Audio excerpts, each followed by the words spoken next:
to today's morning meeting. I'm Greg Luther, the one guy that meets with you every single week to help you in growing your real estate business. You're not allowed to say, I'm a good negotiator. I know the area like the back of my hand. I'm a native here. I grew up here. I'm with a top producing brokerage. All the crap that if they interviewed 10 agents, every one of those 10 is going to say that. What really makes you stand out? What does your value stack really look like? Negotiating means up and down. There's no question about it. You are negotiating both ways. But when we have agents that are getting, all combined, they're getting 7% and 8% and sometimes even more. You always have the agents that are struggling saying, oh, that's just greedy. That's unfair. That's not, you should offer everything you do for every single client because that's how you best represent. Okay, let me show you what we do.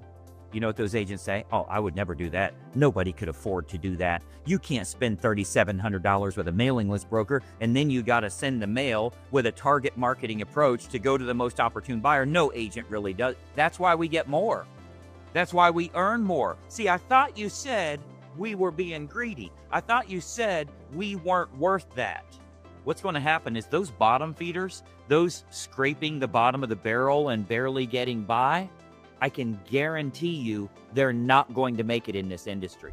We've always depended on the MLS to tell us, here's how much the seller's willing to cooperate. And there was kind of a average in any given area. There's no set fee by any means. Commissions have always been negotiable, but there was always kind of an average. You generally are around 2.5%, or you're generally around 3%, kind of depending on the area, right? Well, now you can't have that in the MLS anymore. In some areas, it was so prevalent, we didn't even really look at it. We just show all the homes that are available, and we assume this is how the seller is going to play ball with us here. Well, now that's started to change, and it can't be in the MLS, and we're seeing all of these agents online. You're seeing all of this stuff about, you can tell them it's a 2.5 to 3 bedroom, like trying to find secret code, right? Tell them that we would rate this a 3 stars listing, telling them how much the commission is, or putting something inside the home, or putting a sign writer out there so that everybody understands it. I got a question for you, and I want you to really think about this. Who gives a shit how much the seller is offering? It's not what you get. It's not what you charge. And the whole reason for the lawsuit to begin with was because the seller and the listing agent were pre-negotiating how much the buyer broker would be paid. That's the reason for the lawsuit in the first place. Now you're saying the seller will determine how much I'm going to be paid? No, that ain't how we play ball. You know what the court said? Commissions are negotiable. Okay, I'm a good negotiator. I provide great value for my customers, my clients. They're going to love what I offer, and they're going to be fine with me negotiating on their behalf. So what the seller thinks they're going to offer has nothing to do with the contract that we're submitting to them. Why do you care? Why do you even want a starting point? Why do you want to know, well, if the seller's only offering 1.5, at least I can talk to my buyer in advance. No, the seller's also asking $1 million for the home. That's not what we're taking.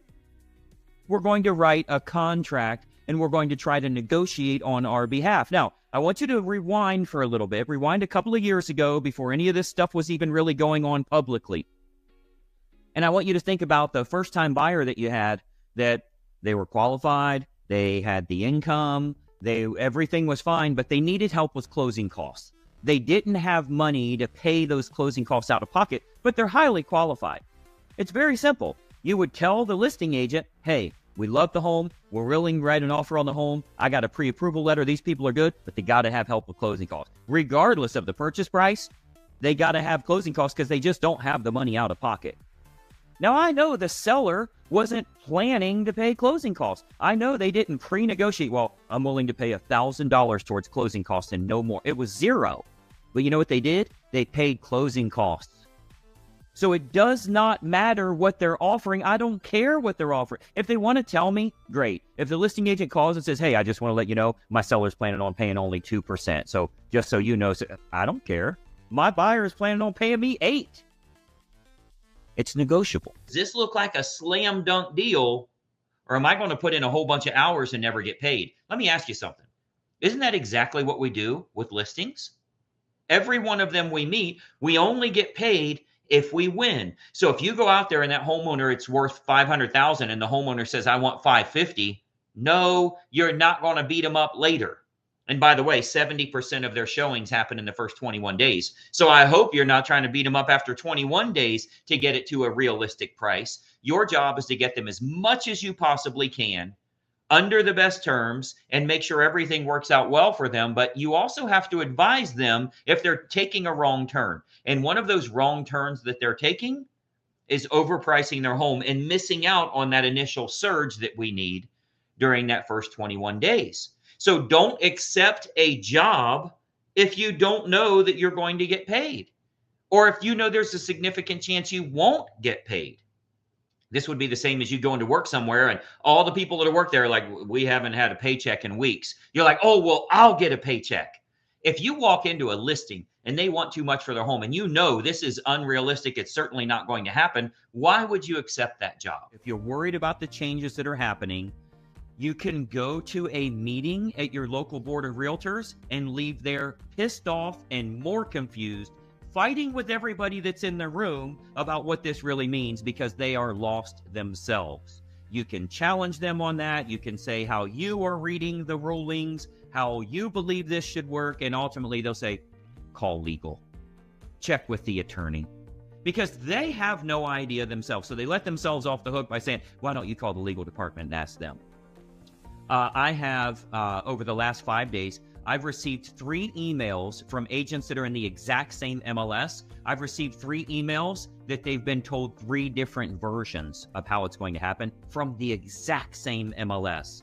But it's very clear for us, build value around what you do where they feel like they need to have you as a buyer's agent, and they will sign an exclusive with you and they will pay you. And if they don't have the money, just like closing costs, you can negotiate to have that paid because you say you're a good negotiator. So hopefully you're doing a good job with that. But there's some massive changes happening. And unfortunately now, at least for the first year, maybe, a lot of the agents in your area are going to be operating in a much different fashion. All of them doing it a different way. As an example, some of these states and some of these MLSs started this 2 weeks in advance, and others started it a month in advance. And what we're seeing now is we're seeing closings where the listing agent got 5 or 6%, and then the buyer's agent came in and negotiated another 2 or 3 for themselves. Not out of the listing agent's commission, but out of the seller's proceeds. So yes, the seller paid 5 or 6% and then paid an additional 2 or 3%. Thank you, Department of Justice. Thank you, court. Thank you, lawsuits that we've been dealing with. This is not the way it's supposed to work. This is not as transparent as it used to be in the past. However, we play with the cards we're dealt. So it's our job now to simply take care of the way we handle our own business. We can't be responsible for what everyone else is doing. But this is, in fact, going to be the wild, wild west for a little bit of time here until everybody figures out the right way to do things. So my job as your coach is to show you, here's what you need to do for yourself. How do you attract the business you need? How do you convince them that you are their best option, that they shouldn't be dealing with just going to the listing agent or dealing with other agents, dealing with 3, 4, 5 different buyer's agents? Lots of questions are coming up now because they're like, they have to sign the form before they can see the home. So they signed one with you, and they signed one with the other guy, and they signed one with a third real estate agent as well. Which one is going to get paid? There's a case in Florida, right? It's not a case, it's a situation in Florida where 3 different agents had an agreement to be paid, and they ended up going to the listing agent to do the deal. 3 different agents. So like, who gets the fee? This is becoming the wild, wild west. The way that we fix that for you, for your individual situation, is we handle your business the right way. What you're going to do is you're going to build a value stack, write that down, a value stack based on what you offer, the exclusivity that you offer, the access that you offer, the homes that you can get them that nobody else can get them, the negotiation tools that you have, the way that you're able to negotiate the entire transaction, not just the price. The price is the least thing that you're worried about negotiating.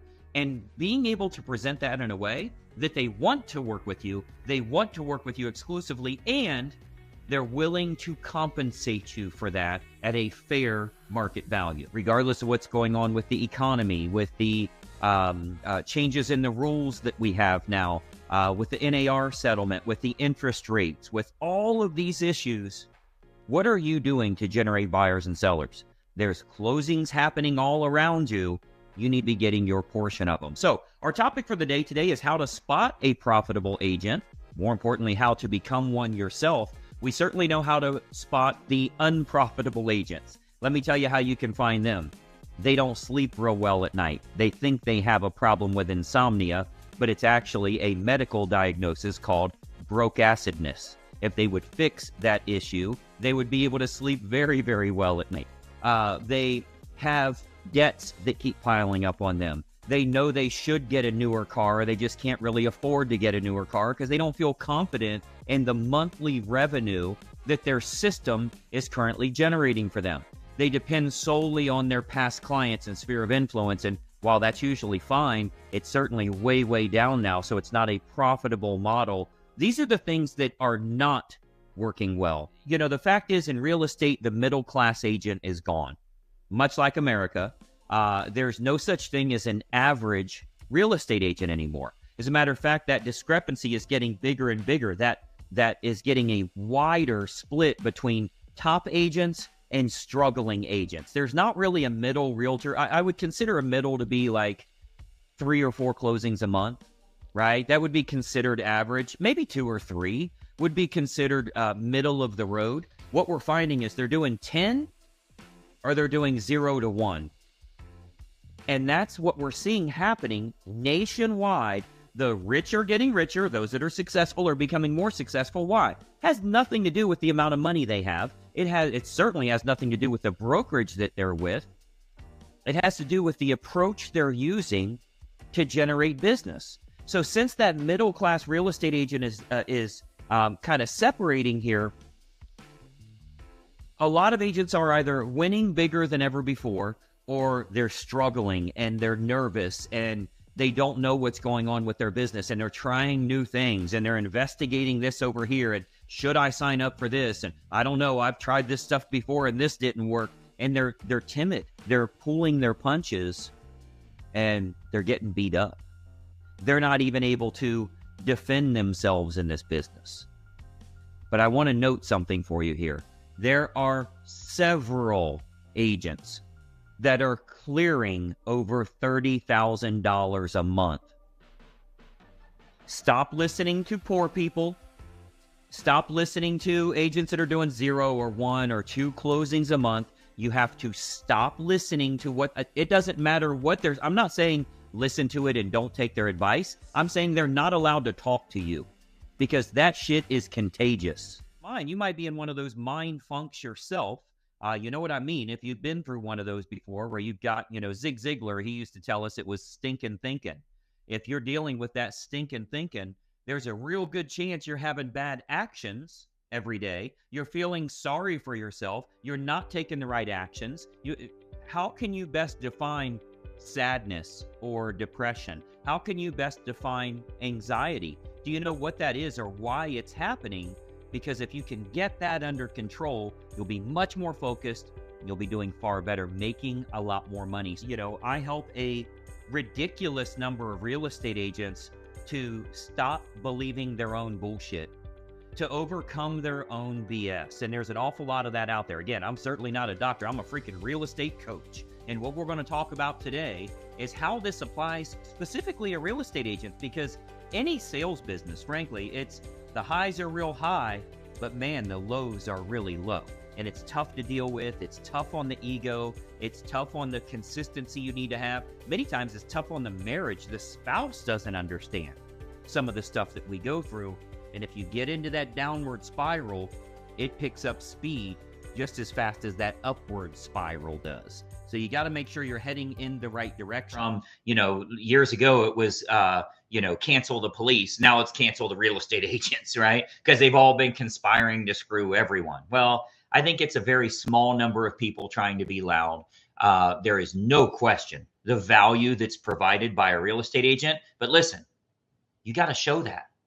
You have to demonstrate that. Don't assume that they know that's the case, because there's a lot of trolls out there say, oh, well, you could just use an attorney to fill out the contract. That's what they believe to be valid approach. Do you understand there's a difference between an attorney and a real estate agent? Do you understand there's a difference between what they can do or will do or how they get paid? With all of the stuff going on now where you're negotiating directly with your buyer, how many times have we heard these buyers saying, oh, well, I can just have an attorney write up the contract?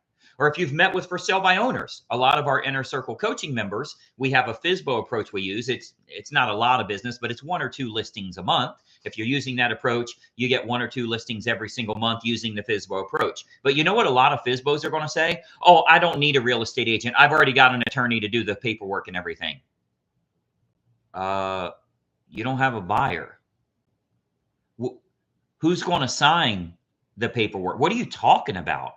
You can have an attorney fill out the paperwork? Do you think that's what realtors do? You don't have a buyer to sign that paperwork. Do you understand? You need somebody to find that buyer. It's not going to come from putting a sign in the yard and waiting on something to happen. And I've seen a mental mindset change for a lot of agents as well. A lot of agents are down. They're not sure about the business anymore. They're wondering if they're the ones failing. The one thing I want to tell you here today, you are not alone. You are not the only one that's feeling this way, that's having these concerns, that's struggling financially possibly. There's an awful lot of agents that are feeling a little weird about the market lately, feeling weird about their industry as a whole. I mean, combining what's going on with the real estate market in combination with the lawsuit, the NAR stuff, the way we have to work with buyers now, getting signatures in advance, negotiating for the commission, all of those factors we're dealing with, it's really proven to be overbearing for an awful lot of agents. So if you felt a little funny lately, if you feel like you've been in some kind of a weird funk, you're not alone. There's a lot of agents that are exactly the same way. And what happens is we start to feel like it's our fault. Like, why am I feeling this way? Maybe it's me. It's not. It is the market. Now, there's some things that you should be doing right now, and I want to talk about that, really give you some value in today's video. But I want you to know those feelings that you feel, they're normal, they're justified, and they're real. That's a normal thing. I mean, just as we're very excited when the market's hot and we have tons of deals going on, it's the opposite when we don't have a lot going on. So, the market just seems to have like an aura about the way it feels these days. It's definitely different. There are top producers that are still crushing it out there. We've got a lot of our members that are doing very, very well. But there's an awful lot of agents that are kind of struggling a little bit. And more importantly, they kind of lack direction, or they lack that specific approach that they want to be utilizing, the path that they want to take every day to get out of that funk. It's almost like when a hitter is on a streak in baseball or any other sport, when they're having a hot streak, it seems like everything they do is a home run. Every time they go to the plate, it's a home run. But when they hit those bad streaks, when they start to hit that, they're in a downtime, they go up to the plate thinking they're going to strike out.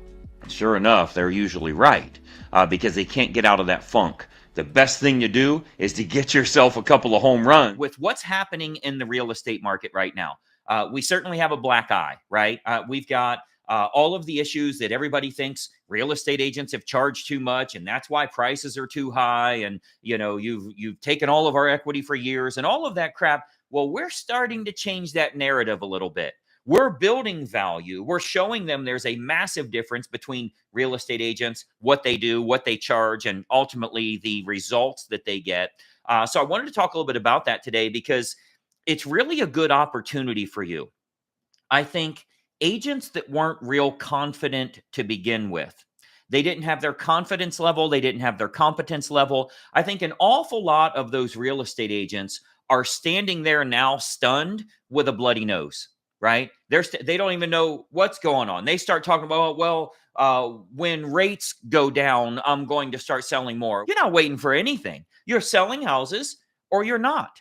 So using all of these other things as excuses, as reasons not to take action for yourself, you are one of those agents that stand there. You just got punched in the mouth and you're stunned. But I want you to think about this.